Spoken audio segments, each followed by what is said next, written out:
어제 말씀에 블레셋 사람들이 이스라엘을 공격하기 위해서 군대를 동원했던 것을 우리가 어제 보았습니다. 다윗도 아이러니컬하게도 블레셋 편에 서서 전쟁에 참가하겠다고 약속했던 것도 보았습니다. 사실은 실질적으로 블레셋 군대와 함께 출동을 했습니다만은, 그러나 내일 말씀에 앞에 뒤따라오는 말씀에 보면 블레셋 두령들이 저놈이 우리들 적 아니냐, 저놈이 우리 골리앗을 죽였던 그 적 아니냐, 어떻게 우리하고 전쟁에 간단 말이냐, 그러면서 전쟁에 더 이상 참가하지 못하도록 했고, 아기스 왕은 이 다윗을 다시 돌려보내는 그런 일이 일어납니다. 어쨌거나 이스라엘의 왕이 될 사람이 이스라엘을 치는 블레셋 군대에 편입되어서 그들과 함께 하나님의 나라하고 하나님의 백성을 친다고 하는 이 아이러니컬한 사실을 우리가 만나게 됩니다. 참 세상에 살면서 정말로 예상치 않았던 정반대되는, 우리 예상과는 반대되는 일이 발생한다는 사실 또한 확인을 하게 되는 것이죠. 자, 이렇게 적군이 지금 쳐들어왔다, 그 소식을 듣고 사울이 가서 보니 어마어마한 군대가 동원되었던 걸 보고 심히 두려워했다 그랬습니다. 심히 두려워서 떨었다, 그렇게 말씀을 보게 되는 것이죠. 사울은 길보아 산에 진을 쳤다 그랬습니다. 바로 여기에서 그가 죽습니다. 그러니까 이것이 그의 마지막 출전입니다.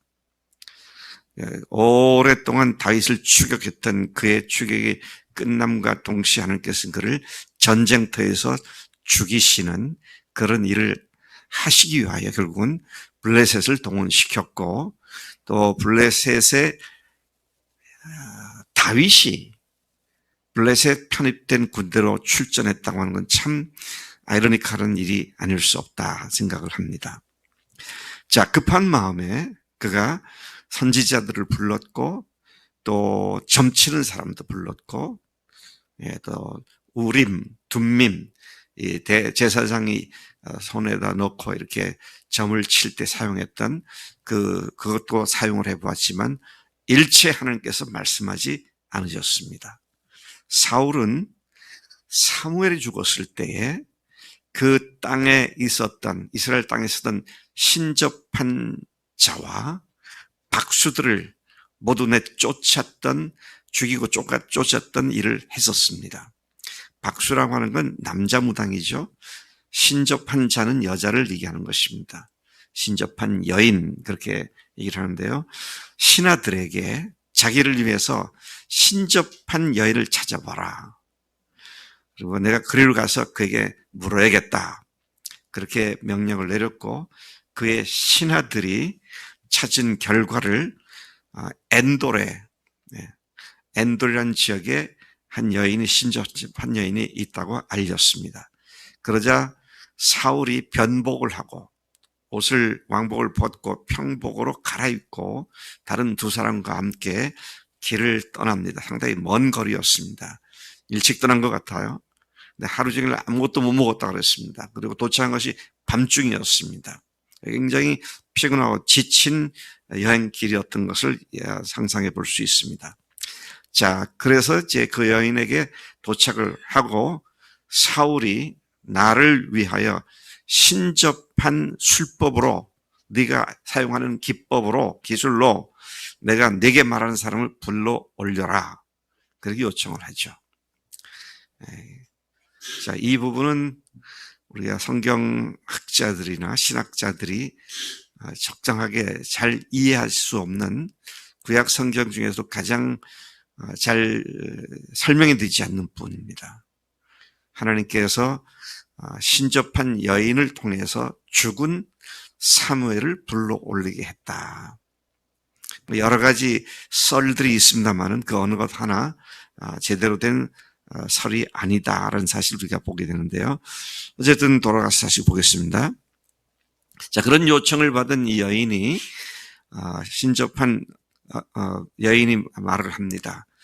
아니, 당신들 말이야, 사울 왕이 신접한 여인과 박수들을 다 죽이고 다 쫓아냈는데 당신들이 와서 나를 올무에 끼어 들어가게 해가지고 나를 죽이려고 이러느냐. 내가 그렇다는 사실을 알려지면, 신접한 여인이라는 사실을 알려지면 나도 죽을 수 있는데 어찌 나한테 이런 요청을 하느냐. 그러니까 사무엘이 다시 얘기를 합니다. 여호와께서 살아 계심을 두고 맹세하노니 내가 이 일로는 벌을 당하지 아니하리라. 하나님께서 버리셨다 그랬고요. 또 그를 후회하셨다 그랬는데 참 편리할 때 하나님 이름을 잘 갖다 붙입니다. 여호와의 살아계심을 두고 맹세한다. 예, 어쨌든 그렇게 대답을 했고, 그래서 그 여인은 내가 당신에게 불러오기를 원하는 사람이 도대체 누구냐? 사무엘이다. 자, 그래서 그가 사무엘을 불러 올리는 초혼 행위를 하죠. 예, 초혼 행위란 말은 혼을 초청한다.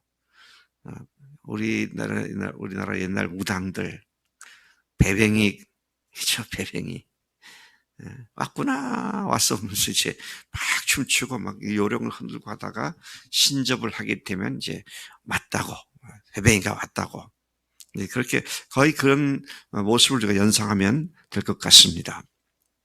자, 그런데 그렇게 하다가 사무엘이 올라오는 걸 보고는 이 여자가 비로소 깨달았습니다. 아니, 이 사람이 지금 사울이 아니냐. 나한테 요청한 사람이 사울이 아니냐. 그래서 그에게 묻습니다. 말합니다. 어찌해서 당신 나를 속였습니까? 내가 압니다. 당신이 사울 왕이십니다. 이 왕이 그에게 두려워하지 말라. 네가 무엇을 보았느냐. 그렇게 물었고, 여인은 땅에서 올라오는 한 노인을 보았다. 한 영을 보았다. 다시 또 묻습니다. 그 모습이 어떠하더냐? 그가 겉옷을 입은 한 노인입니다. 그 말을 듣고 사울은 사무엘인 줄 알고 얼굴을 땅에 대고 절했습니다. 네. 사무엘이 올라왔구나. 이제 그렇게 일을 한 것이죠. 성경 전체를 통해서 죽은 자의 영이 살아있는 사람을 찾아와 대화하는 장면은 오직 여기에만 나오는데요. 자, 여기에 대해서 아까 말씀드린 것처럼 신학자들이 많은 설명들을 하지만 다 적당하지가 않아서 결론은 뭡니까? 잘 모르겠답니다. 이걸 어떻게 해석해야 할지. 그러나 분명한 것은 이 일을 통해서 하나님께서 사울을 버리시고 다윗을 세우시다는 사실을 다시 확실하게 확인해 주시는 이야기였던 것을 보게 되죠. 제 사무엘과 사울이 대화를 합니다. 사무엘이 말합니다. 네가 어찌하여 나를 불러올려서 나를 성가시게 하느냐. 사울이 나는 심히 다급합니다. 블레셋 사람들은 쳐들어왔고 하나님은 나를 떠나서 다시는 선지자로도 꿈으로도 대답하지 않으시기에 내가 어떻게 해야 할지를 알기 위해 당신을 불러 올렸다. 사무엘이 말합니다. 여호와께서 너를 떠나 내 대적이 되셨거늘 내가 어찌하여 내게 묻느냐. 너를 떠나 내 대적이 되셨거늘. 지금 말씀 보면은요, 그 뒤에 보니까 내가 어찌하여 내게 묻느냐. 그 다음에 여호와께서 말씀하시더 나라를 다윗에게 주셨느니라. 주실 것이다가 아닙니다. 주셨느니라. 과거형으로 말하고 있죠. 나를 떠나 내 대적이 되셨다 그랬습니다. 누가요? 누가 그렇게 됐다고요? 하나님이 그렇게 되셨잖아요. 근데 지금 실질적으로 전쟁터에 누가 사울을 떠나 대적이 되었습니까? 다윗이 그렇게 되었습니다. 그러니까 하나님의 사람이 하나님과 동일시되고 있는 그런 모습도 여기서 다시 보게 되죠. 그러니까 우리가 하나님의 자녀가 되고 부활하신 예수님을 주인으로 모신 사람들은 성령님과 함께 살기 때문에 우리가 하나님을 대표하는 사람들입니다. 그러니까 악한 마귀나 더러운 영에게 비실거리를 하던 게 이유가 없고요. 하나님을 대표하는 자로서 당당하게 주님 앞에 서야 마땅한 줄로 믿습니다. 17절에 보니까 여호와께서 말씀하신 대로 나라를 다윗에게 주셨느니라. 18절 내가 여호와께 순종하지 않고 그분의 진노를 아말렉에 쏟아 진멸시키지 않았기 때문에 여호와께서 오늘 이 일을 내게 행하셨다. 그러니까 아말렉을 진멸하지 않은 것이 그때 하나님께서 그러셨죠. 내가 너를 후회한다. 내가 너를 버렸다. 너를 떠났다. 그렇게 말씀을 하셨는데 그것을 다시 상기시키는 말씀을 하고 있죠. 자, 계속해서 이 말씀을 합니다. 19절 너와 이스라엘을 블레셋 사람들의 손에 넘기시리니 내일, 자 보세요. 내일입니다. 내일 너와 내 아들들이 나와 함께 있을 것이다. 무슨 말입니까? 죽는다는 얘기잖아. 죽은 자 가운데는 사무엘과 네 아들 사울 너와 네 아들들이 나와 함께 있을 것이다. 내일 너희 가족들이 죽을 것이다. 전사할 것이다. 이런 말씀을 하고 계신 것이죠. 그뿐만 아니라 여호와께서 또 이스라엘 군대를 블레셋 사람들의 손에 넘기시리라. 자, 이게 참 기가 막힌 아이러니입니다. 결국은 길보아 산에서 죽잖아요. 그 아들과 함께 죽습니다. 근데 그 전쟁에 자기가 추격했던 다윗이 그 적군에 합류했다가 결국은 다시 출전하지 못하고 돌아갑니다마는 그 군대에 의해서 멸망을 당하는 그런 모습을 보면 참 하나님이 일하시는 것은 참 기기묘묘하다. 하나님의 뜻을 우리가 잘 헤아리기 어렵다는 생각을 합니다. 자, 20절 말씀에 이 말을 들은 사울은 전혀 자기가 기대했던 어떤 위로나 격려나 승리에 대한 약속이 아니라 오히려 이미 확정된 하나님의 말씀을 다시 확인했을 뿐이었습니다. 결과는 뭡니까? 찾은 것이 아무 의미가 없는 것이죠.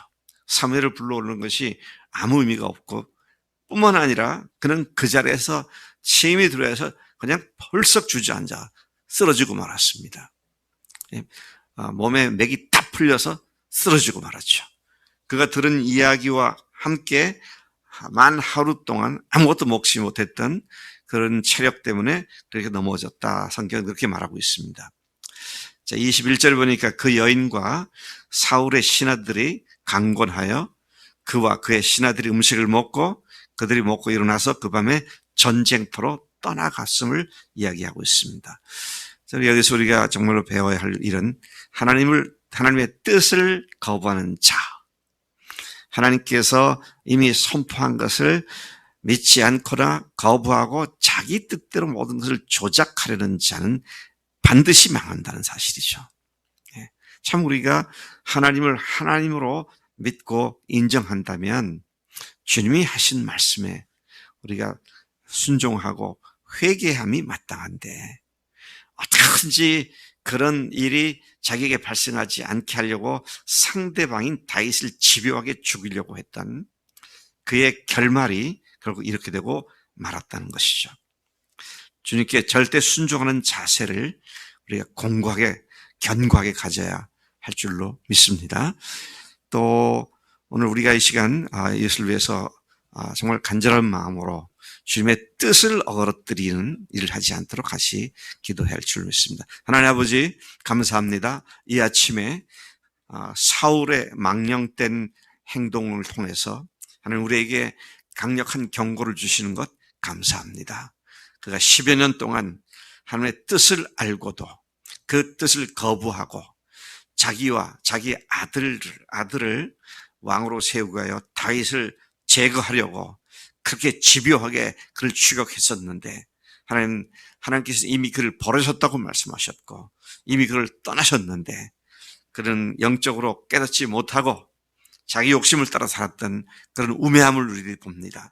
우리도 그런 우매함을 범하지 않게 하시고 늘 우리의 주님이시며 우리의 사랑이시며 우리의 전부가 되시는 주님께 붙어서 주님께 여쭙고 주의 뜻을 따라서만 순종하는 매일의 삶이 되도록 인도해 주시는 줄로 믿습니다. 성령님께 전폭적으로 순종하겠습니다. 감사하고 예수님의 이름으로 기도로 삼나이다. 아멘. 아멘.